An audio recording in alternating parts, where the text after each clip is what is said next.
அன்பின் பிதாவே, இந்த காலை வேலைக்கா மக்கள் நன்றி செலுத்துகிறோம். ஆண்டவரே மை துதிக்கிறோம், ஸ்தோத்தரிக்கிறோம். ஆண்டவரே மை துதிக்கிறோம், ஸ்தோத்தரிக்கிறோம். என்னை புடமிட்டாலும் பொன்னாக விளங்குவேன் அப்படின்னு சொல்லிட்டு ஆண்டவரே யோபு சொல்லுகிறத நம்ம வேதத்துல வாசிக்கிறோம். ஆண்டவரே ஸ்தோத்திரம் கர்த்தாவே, நாங்கள் சந்திக்கிற எல்லா ஆண்டவரே சோதனைகளிலும் ஜெயம் பெற்றவர்களாய் உமக்கு ஆண்டவரே உண்மை உள்ளவர்களாய் காணப்பட கிருபை செய்ய. சோதனையை சகிக்கிற மனுஷன் பாக்கியவான் என்று சொல்லியிருக்கிறேன். உத்தமன் என்று விளங்கின பின்பு ஜீவ கிரீடத்தை தருவேன் என்று சொல்லியிருக்கிறேன். உம்முடைய வார்த்தைகளுக்காக மக்கள் நன்றி செலுத்துகிறோம். எல்லாவற்றிலும் உத்தமமாய் உண்மை பின்பற்ற கிருபை தாரும். இந்த நாளின் வேத தியானத்தை எங்களுக்கு ஆசீர்வதித்து தாங்க. நேசிக்கிற இயேசு கிறிஸ்துவின் இனிய நாமத்தில் கேட்கிறோம் பிதாவே. ஆமென். 1 ராஜாக்கள் 20வது அதிகாரம்.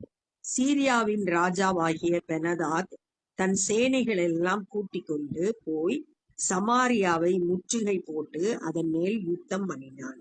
சமாரியான்றது இஸ்ரவேல் தேசத்தோட தலைநகரம். அதை சுத்தி முற்றுகை போட்டு யுத்தத்துக்கு சீரியாவோட ராஜா வர்றான். 10 கோத்திரம் இஸ்ரவேல் தேசத்துல இருந்தாங்க. பென்யமீனும் யூதாவும் யூதா தேசத்துல இருந்தாங்க. இந்த இஸ்ரவேல் தேசத்தோட தலைநகரம் சமாரியா. அதுக்கு யுத்தத்துக்கு இப்ப சீரியா ராஜா வர்றான். அவனோடு கூட 32 ராஜாக்கள் இருந்ததும் அல்லாமல் குதிரைகளும் ரதங்களும் இருந்தது. அந்த சீரியா தேசத்து ராஜாவோடு சேர்ந்து 32 ராஜாக்கள் சப்போர்ட்டுக்கு இருந்தாங்க.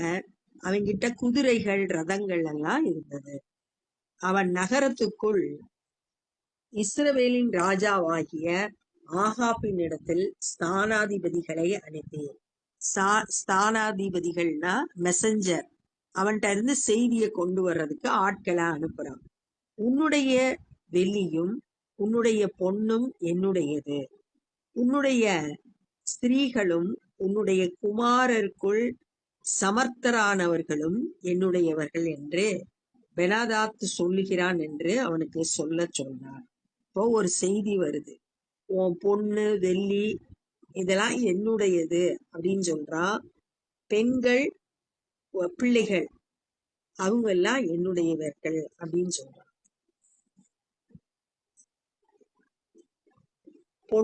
பொண்ணு வெளியும் கர்த்தருக்குரியது, ஆலயத்துல உள்ளது. ஸ்திரீகள் குமாரர்கள் அவங்களும் என்னுடையவர்கள் அப்படின்னு சொல்றான். இஸ்ரவேலின் ராஜா அதற்கு பிரதியுத்தரமாக ஆகாப் என்ன பதில் சொல்றாங்கன்னா, ராஜாவாகிய என் ஆண்டவனே, உம்முடைய வார்த்தையின்படியே நானும் எனக்கு உண்டான யாவும் உம்முடையவைகள் தான் என்று சொல்லியேன். யுத்தத்துக்கு வந்திருக்கான். இவன் பதில் சொல்றான், நானும் எனக்கு உண்டான எல்லாம் உங்களுக்கு உம்முடையதுதான்.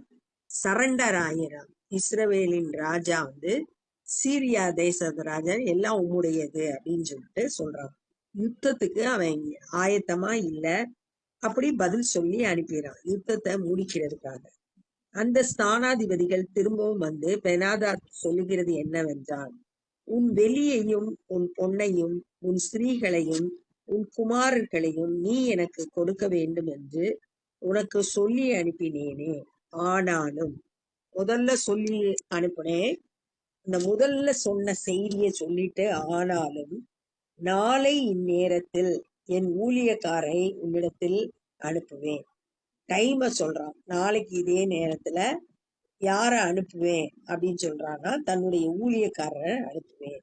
அவர்கள் உன் வீட்டையும் உன் ஊழியக்காரனின் வீடுகளையும் சோதித்து உன் கண்ணுக்கு பிரியமானவைகள் எல்லாவற்றையும் தங்கள் கைகளில் எடுத்துக்கொண்டு போவார்கள். உனக்கு எதெல்லாம் பிரியமானதோ அடுத்த ஸ்டெப்புக்கு வர்றான். உன் கண்ணுக்கு எதெல்லாம் பிரியமா இருக்கோ அதெல்லாம் எடுத்துட்டு போயிடுவோம்.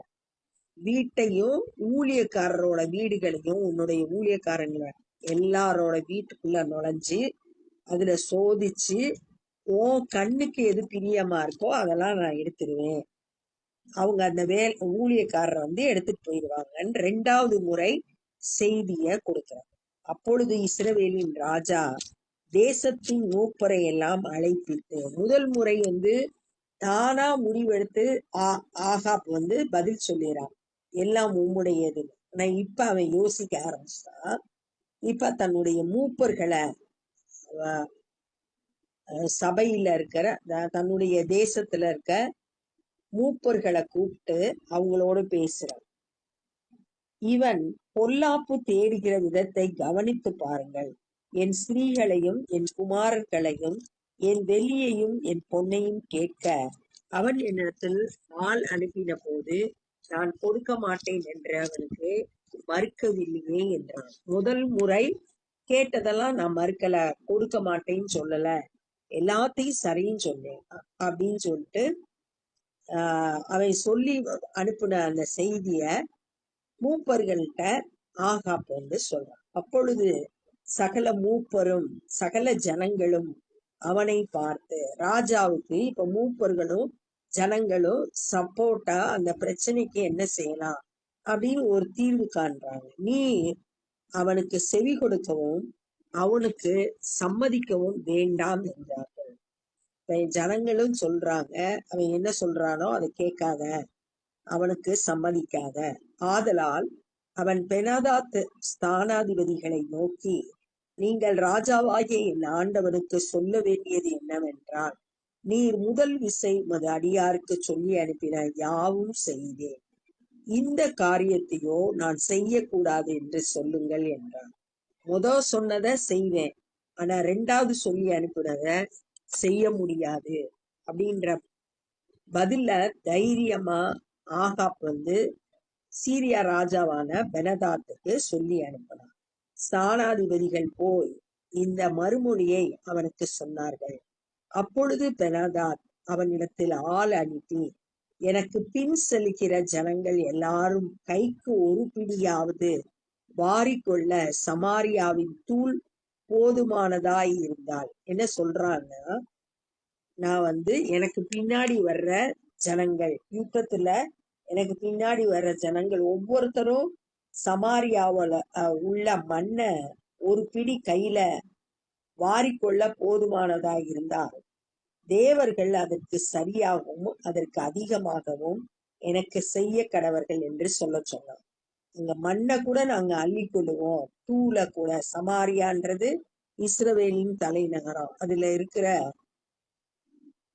ஒரு பிடி மண்ணு ஒவ்வொருத்தரும் வாரிக்கொள்ள போதுமானதா இருக்குமா அப்படின்னு சொல்லிட்டு சொல்றான். அதற்கு இஸ்ரவேலின் ராஜா பிரதியுத்தரமாக, ஆயுதம் தரித்திருக்கிறவன் ஆயுதம் உரிந்து போடுகிறவனை போல பெருமை பாராட்டல் ஆகாது. ஆயுதம் எப்ப தரித்திருப்பாங்க? யுத்தத்துக்கு போறதுக்கு முன்னாடி. ஆயுதத்தை எப்ப உரிந்து போடுவாங்க? யுத்தம் முடிஞ்சு வெற்றி பெற்ற பிறகு உரிந்துக்கிறாங்க. யுத்தத்துக்கு புறப்படும் போதே யுத்தம் என்னமோ முடிஞ்சது போலவும் நீ வெற்றி பெற்றது போலவும் பெருமை பாராட்டுகிறாயே அப்படின்னு சொல்லிட்டு என்று அவனுக்கு சொல்லுங்கள் என்றான். ஏன் இப்பயே நீ பெருமையா நினைக்கிற, நீதான் ஜெயிக்க போறேன்னு அப்படின்னு சொல்லிட்டு இஸ்ரவேலின் ராஜா சொல்றான். பெனதாத்தும் மற்ற ராஜாக்களும், பெனதாத்து கூட 32 ராஜாக்கள் இருந்தாங்க, அவங்களும் கூடாரங்களிலே குடித்து கொண்டிருக்கையில் இந்த வார்த்தையை கேட்டு தன் ஊழியக்காரனை நோக்கி, ஆயத்தம் பண்ணுங்கள் என்றார்.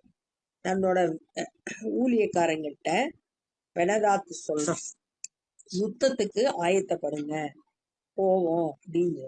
அப்படியே நகரத்தின் மேல் சண்டை செய்ய ஆயத்தம் பண்ணினார்கள். நகரம்ன்றது இங்க சமாரியா பட்டணத்துக்கு எதிரா யுத்தம் பண்றதுக்கு ஆயத்தமாகறாங்க. அப்பொழுது ஒரு தீர்க்கதரிசி இஸ்ரவேலின் ராஜாவாகிய ஆகாபிடத்தில் பழைய ஏற்பாட்டு நாட்கள்ல கர்த்தர் தீர்க்கதரிசிகள் மூலம்தான் ஜனங்களோடு பேசுவாரு. அப்ப இப்ப ஆகாப் ராஜாவுக்கு ஒரு செய்தி வருது. இந்த ஆகாப் இஸ்ரவேலோட ராஜாவா இருந்தாலும் தன்னுடைய மனைவி ஏசபேலோட சொல்ல கேட்டு ஆகாலுக்கு பலிபீடம் கட்டி விக்கிரக தோப்புகளை கட்டி ஆண்டவரை விட்டு தூரம் இருந்த ராஜா. ஆனாலும் கர்த்தர் இரக்கம் உள்ளவர், அவருடைய அன்பு மாறாதது. அவர் என்ன செய்யறாரு, தீர்க்கதரிசியை அனுப்பி ஆகாப்பின் இடத்துல பேசுறாரு. இந்த ஏராளமான ஜனக்கூட்டத்தை எல்லாம் கண்டாயா? யுத்தத்துக்கு வர்ற பெரிய கூட்டம். ஏன்னா சீரியர் படை வருது, அவங்களோடு சேர்ந்து 32 ராஜாக்கள்னா அந்த படையும் வரும். அப்ப எக்கச்சக்க கூட்டம். அத ஜனக்கூட்டம் கண்டாயா? இதோ நானே கர்த்தர் என்று நீ அறியும்படி இன்றைக்கு அதை உன் கையில் ஒப்பு கொடுப்பேன் என்று கர்த்தர் சொல்றார். ஆண்டவர் என்ன சொல்றாருன்னா, நீ கர்த்தரை அறிந்து கொள்ளணும். நான் தான் கர்த்தர், யுத்தத்துல நான் உனக்கு வெற்றியை தருவேன் அப்படின்னு சொல்லிட்டு கர்த்தருடைய வார்த்தை ஒரு தீர்க்கதரிசி மூலம் ஆகாப் ராஜாவுக்கு வந்துச்சு. யாரை கொண்டு என்று ஆகாப் கேட்டான். சரி, யுத்தத்துல ஜெயிப்பீங்கன்னு ஆண்டவர் சொல்லிட்டாரு. அடுத்து இப்ப கேள்வி கேட்கிறாரு, யார கொண்டு வெற்றி கிடைக்கும் அப்படின்னு சொல்லிட்டு கேட்கிறாரு. அதற்கு அவன், மாகாணங்களுடைய அதிபதிகளின் சேவகரை கொண்டு என்று கர்த்தர் சொல்லுகிறார். டிஸ்ட்ரிக்ட்ல இருக்கிற கவர்னர், அவங்க கவர்னருக்கு உரிய சேவகர்கள், ஊழியக்காரங்க, அவங்க மூலம்தான் எல்லா மாகாணத்தில் உள்ள அதிபதிகளோட சேவகர்கள் மூலம் நான் அந்த வெற்றியை கொடுப்பேன்னு கர்த்தர் சொல்றார். பின்னும் அவர், யுத்தத்தை யார் துவங்க வேண்டும் என்று கேட்டதற்கு ஆகாப் கேட்கிறான், ஆண்டவர்கிட்ட கேட்கிறான். அடுத்தடுத்த கேள்வி கேட்கிறான், யார் முன்னாடி இருந்து யுத்தத்தை நடத்தணும் அப்படின்னு, யார் துவங்க வேண்டும் என்று கேட்டதற்கு அவன், நீர்தான் என்றான். நீதான் யுத்தத்தை நடத்தணும் அப்படின்ற செய்திய கர்த்தர் சொல்றார். அவன் மாகாணங்களுடைய அதிபதிகளுடைய சேவகரை இலக்கம் பார்த்தான். யுத்தத்துக்கு போறதுக்கு முன்னாடி அதற்கு ஆயத்தம் பண்ணும்படியா எத்தனை டிஸ்ட்ரிக்ட் கவர்னரோட சர்வெண்ட் இருக்காங்க அப்படின்னு எண்ணி பார்க்கிறான்.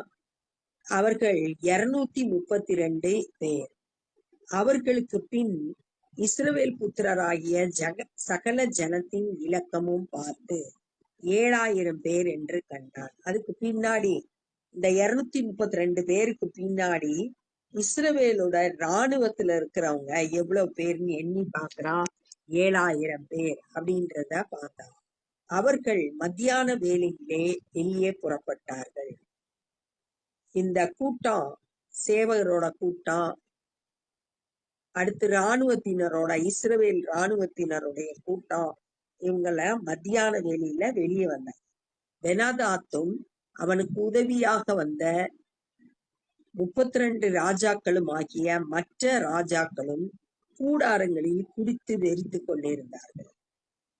பெனதாத்தும் அவனோடு இருந்த 32 ராஜாக்களும் நல்லா குடிச்சு தெரிச்சு போயிருந்தாங்க. குடியோட மயக்கத்துல வெறியில இருந்தாங்க. மாகாணங்களுடைய அதிபதிகளுடைய சேவகர்கள் முன் தண்டாக புறப்பட்ட போது பெனதாத் அனுப்பின மனுஷர், இப்ப ஃபர்ஸ்ட் மாகாண அதிபதிகளோட சேவகர்கள் முன்னாடி புறப்படுறாங்க. ஆண்டவர் சொன்ன வார்த்தைக்கு அப்படியே கீழ்ப்படுகிறாங்க. ஆண்டவர்கிட்ட ஆலோசனை கேட்டு அவர் சொல்றபடி நம்ம செயல்பட்டோம்னா நிச்சயம் அது வெற்றி தான்.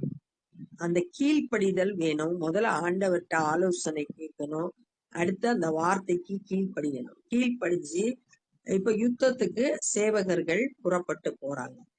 பெனதாத் அனுப்பின மனுஷர் சமாரியாவில் இருக்கிற மனுஷர் புறப்பட்டு வருகிறார்கள் என்று அவனுக்கு அறிவித்தார்கள். இப்ப பெனதாத்திட்ட ஒரு செய்தி வருது, சமாரியா உள்ள மக்கள் யுத்தத்துக்கு இஸ்ரவேல் மக்கள் புறப்பட்டு வர்றாங்க அப்படின்றத செய்திய சொன்ன உடனே, அப்பொழுது அவன், அவர்கள் சமாதானத்திற்காக புறப்பட்டு வந்தாலும் அவர்களை உயிரோட பிடியுங்கள், அவர்கள் யுத்தத்துக்கு புறப்பட்டு வந்தாலும் அவர்களை உயிரோடு பிடியுங்கள். இப்ப பெனதாத்தோட பதில் என்னன்னா, சமாதானம் பேச வந்தாலும் பிடி, யுத்தம் பண்ண வந்தாலும் பிடிச்சிரு, இஸ்ரவேல் மக்களை உயிரோட பிடிக்கணும் அப்படின்னு சொல்லி அனுப்புறான். மாகாணங்களுடைய அதிபதிகளின் சேவகரான அவர்களும் அவர்களுக்கு பின் வருகிற இராணுவமும் நகரத்திலிருந்து வெளியே வந்த போது சமாரியால இருந்து வெளியே வர்றாங்க. யாரெல்லாம் வர்றதுன்னா, சேவகர்கள் 232 பேரு, அந்த சேவகர்களுக்கு பின்னாடி வர்ற இராணுவத்துல 7000 பேரு. இவங்க எல்லாம் வந்த போது அவர்கள் அவரவர் தங்களுக்கு எதிர்ப்பட்டவர்களை வெட்டினார்கள். எதிரே வர்ற மக்களை அப்படியே வெட்டி வெட்டி போட்டுட்டே வராங்க. சீரியர் முறிந்தோடி போனார்கள். சீரியர்கள்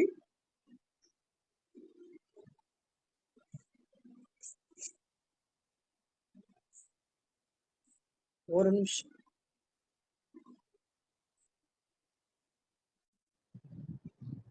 சீரியர்கள் முறிந்தோடி போனார்கள்.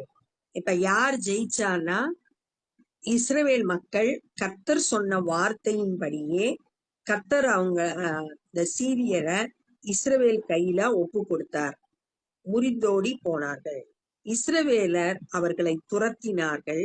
சீரியாவின் ராஜாவாகிய பெனதாத் குதிரையின் மேல் ஏறி சில குதிரை வீரரோடு கூட தப்பி ஓடி போனான். இப்ப தோல்வியை சந்திச்ச சீரிய ராஜாவாகிய பெனதாத் தன்னுடைய குதிரை மேல ஏறி சில குதிரை வீரர்களோடு அங்கிருந்து தப்பிச்சு ஓடி போனான். ஆனா என்ன பெருமையான பேச்சு பேசுனா அப்படின்னு சொல்லிட்டு நம்ம 10வது வசனத்துல பார்த்தோம். ஆனா அப்படிப்பட்ட அந்த பெனதாத் இப்ப தோல்வியை சந்திச்சு ஓடி போறான். ஏன்னா யுத்தத்தை யார் பண்றது அப்படின்னா, கர்த்தரே யுத்தத்தை பண்ணதுனால அவங்களால ஜெயிக்க முடியல. இஸ்ரவேலின் ராஜா புறப்பட்டு குதிரைகளையும் ரதங்களையும் முறியடித்து சீரியரில் மகா சங்காரம் உண்டாக வெட்டினார். இஸ்ரவேலோட ராஜாவாகிய ஆகாப் வந்து சீரியர்களை வெட்டி போட்டான் அப்படின்னு சொல்லிட்டு பாக்குறோம். இது வந்து இயற்கையில மனுஷனால செய்ய முடியாத காரியம். கர்த்தரே யுத்தம் பண்ணி ஒரு வெற்றிய இஸ்ரவேல் மக்களுக்கு கொடுத்தாரு. அந்த ஆகாப் ராஜா கர்த்தரை அறிந்து கொள்ளும்படியா இது நடந்தது அப்படின்றத பார்த்தோம். அப்ப இந்த நாள்ல என்ன கற்றுக்கொண்டோம் அப்படின்னா, சீரியா தேசத்து ராஜா இஸ்ரவேலுக்கு எதிராக யுத்தத்துக்கு வந்தான். அவனோடு 32 ராஜாக்கள் இருந்தாங்க. அவன் முதல் செய்தி அனுப்புனது, உன்னோட பொண்ணு, வெள்ளி, பெண்கள், குமாரர்கள்லாம் என்னுடையவர்கள் தான். அதுக்கு இஸ்ரவேல் ராஜாவாகிய ஆகாப் வந்து சம்மதிச்சான். மறுபடியும் ஒரு செய்தி அனுப்புறான், என்னுடைய வேலைக்காரர்கள் இதே நாளைக்கு இந்நேரத்துல வருவாங்க. உன்னோட கண்ணுக்கு எது பிரியமானதோ அதெல்லாம் உன் வீடு, உன்னுடைய ஊழியக்காரங்களோட வீட்டுக்குள்ள புகுந்து உன் கண்ணுக்கு எது பிரியமானதோ அதெல்லாம் எடுத்துட்டு வந்துருவாங்கன்னு சொன்ன உடனே இப்ப இஸ்ரவேல் ராஜா மூப்பர்களையும் இஸ்ரவேல் ஜனங்களையும் கூப்பிட்டு இந்த பிரச்சனையை குறித்து பேசும்போது அவங்க எல்லாம் சொல்றாங்க, இந்த சீரியரோட ராஜாவோட வார்த்தைக்கு செவி கொடுக்க வேண்டாம் அப்படின்னு சொன்ன உடனே அவன் வந்து, நான் இஸ்ரவேலோட ராஜா சீரியா ராஜாக்கு ஒரு செய்தி அனுப்புனா, நீ முதல் சொன்னதை சரின்னு சொன்னேன், ஆனா 2வது சொன்னதை சரின்னு சொல்ல முடியாதுன்னு சொன்ன உடனே அந்த சீரிய ராஜா யுத்தத்துக்கு ஆயத்தம் பண்ண சொன்னா, பெருமையா பேசுனா, நான் அங்க இருக்க சமாரியால இருக்கிற மண்ணெல்லாம் வாரி கொள்ளுவேன் அப்படின்னு சொல்லிட்டு சொன்னா. அப்ப கூட அந்த இஸ்ரவேல் ராஜா சொன்னா, யுத்தமே நடக்கல, அதுக்கு முன்னாடியே பெருமை பாராட்டக்கூடாது அப்படின்னு சொல்லிட்டு சொல்றான். அந்த பெனதாத்தும் அவனோட இருந்த 32 ராஜாக்களும் நல்லா குடிச்சு வெறிச்சு இருந்தாங்க. அதே நேரத்துல யுத்தத்துக்கு போறதுக்கு முன்னாடியே இஸ்ரவேல் ராஜாட்ட கர்த்தர் ஒரு தீர்க்கதரிசியை அனுப்பி, இந்த ஏராளமான கூட்டத்தை பார்த்தையா, நீ வந்து நான் தான் கர்த்தர்ன்றத அறிந்து கொள்ளும்படியா இந்த நாள்ல உன் கையில அந்த சீரிய படைய ஒப்பு கொடுப்பேன், நீதான் ஜெயிக்க போறன்னு சொன்ன உடனே அவன் மறுபடியும் கேட்கறான், யார் மூலம் இந்த யுத்தம் நடக்கணும் அப்படின்னு சொல்லுவாங்க. டிஸ்ட்ரிக்ட் கவர்னரோட வேலைக்காரர்கள் முன்னாடி போனோம் அப்படின்னு ஆண்டவர் சொன்னாரு. அவன் கேட்கிறான், யார் யுத்தத்தை துவங்கணும் அப்படின்னு கேட்கும்போது, நீதான் துவங்கணும், நீதான் யுத்தத்தை தலைமை வகித்து நடத்தி செல்லணும் ஆண்டவர்கிட்ட ஆலோசனை சொன்னபடியே அப்படியே கீழ்ப்படிஞ்சு அந்த 232 சேவகர்களை முன்னாடி அனுப்புறாங்க. அதுக்கு பின்னாடி ராணுவம் வந்துச்சு. அதுல 7000 பேர் இருந்தாங்க. அவங்க யுத்தத்துக்கு போனாங்க. யுத்தத்துக்கு போகும்போது அந்த விஷயம் பெனதாத்துக்கு தெரிஞ்ச உடனே அவங்க யுத்தத்துக்கு வந்தாலும் சமாதானத்துக்கு வந்தாலும் அவங்கள உயிரோடு பிடிக்கணும் அப்படின்னு சொல்லிட்டு தன்னுடைய படைக்கு அவன் கட்டளையிட்டான். ஆனா இஸ்ரவேல் மக்கள் ஆகாப்பும் அவனோடு கூட வந்த சேவகர்கள் இராணுவத்தினரும் தங்களுக்கு எதிர்ப்பட்ட அத்தனை பேரை வெட்டி போட்டாங்க. சீரியர் தோல்வியை சந்திச்சாங்க. பெனதாத்தும் அந்த இடத்த விட்டு பெனதாத்தான சீரியரோட ராஜா அந்த இடத்த விட்டு ஓடி போயிட்டான். குதிரையில ஏறி தப்பிச்சு ஓடி போயிட்டான். இஸ்ரவேல் ராஜா அந்த நாள்ல சீரியர்கள் அத்தனை பேரையும் சங்கரித்து வெட்டி போட்டான். யுத்தத்துல வெற்றி பெற்றான் அப்படின்றத அறிந்து கொண்டோம். நம்மளும் கூட நம்மளோட தேவைகளை ஆண்டவரிடத்துல சொல்லி அவர் கொடுக்கிற ஆலோசனையின்படி நம்ம நடந்தோம்னா நம்மளோட வாழ்க்கையிலையும் வெற்றியை பெறுவோம். கர்த்தரையே சார்ந்து வாழ்ந்து ஜெயம் பெற்றவர்களாயிருக்க அழைக்கப்படுகிறோம். இப்ப நம்ம ஜெபம் பண்ண போறோம். அன்பின் பிதாவே, உமக்கு நன்றி செலுத்துகிறோம். ஆண்டவரே, பிரச்சனைகளை சந்திக்கும் போது நாங்களும் ஆண்டவரே உம்மிடத்தில் ஆலோசனை கேட்டு நீங்க சொல்ற வார்த்தைக்கு கீழ்ப்படிந்து ஆண்டவரே ஜெயத்தை பெற்றுக்கொள்ள கிருபை செய்யுங்க. எங்க சுய புத்தியில நாங்க செயல்படக்கூடாது. உண்மையே சார்ந்து கொள்ள கிருபை தாரும். இந்த நாள்ல சுவிசேஷ பணி செய்யறவங்களை கரத்துல எடுத்து பயன்படுத்துங்க. அநேகர் உம்முடைய அன்பை அறிந்து கொள்ள கிருபை தாரும். நாங்களும் உடைய ராஜ்ய பணியிலே எங்களால் இயன்றதை செய்ய ஒப்பு கொடுக்கிறோம். நேசிக்கிற இயேசு கிறிஸ்துவின் இனிய நாமத்தில் கேட்கிறோம் பிதாவே, ஆமென். என் ஆத்துமாவே கர்த்தரை ஸ்தோத்திரி, என் முழுவதுமே பரிசுத்த நாமத்தை ஸ்தோத்திரி. என் ஆத்துமாவே கர்த்தரை ஸ்தோத்திரி, கர்த்தர் செய்த சகல உபகாரங்களை மறவாதே. ஆமென். God bless you.